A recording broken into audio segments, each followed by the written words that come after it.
The number one piece of advice I would give for anybody starting a podcast is consistency. Right. That is the absolute key. That people get bogged down with things having to be perfect, you know, with the guests having to be perfect. You know, there's a certain minimum requirement when it comes to the technical side, of course, but it is better to have consistency because that's how you build an audience. And I learned that with the first podcast with Musings and Other Nonsense, is that as long as I was coming out every week with an episode, people were waiting. Parents were waiting, you know? Right.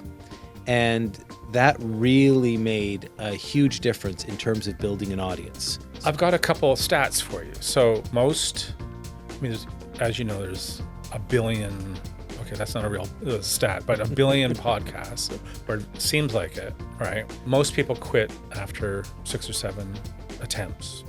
Also, if you have just 28 downloads, 28, Yeah. that puts you in the top 50% of all podcasts, which is nuts. So that shows you how many there are.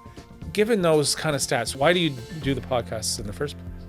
Well, you know, I did for Musings, I did the podcast because, you know, unless you have an audience for your writing, you're simply the most famous writer on your hard drive. Right. You know, You're in your house. You're in your house, and you know, the idea was, let's get it out there and see, because, you know, I write something, my wife looks at it and loves it, my son looks at it and loves it, but is it any good? You know, you got to get it out there.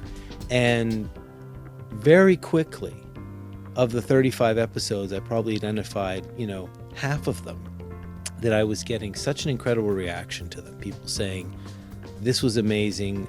My son wants to play it every single night. Thanks a lot for writing it because it's driving me crazy.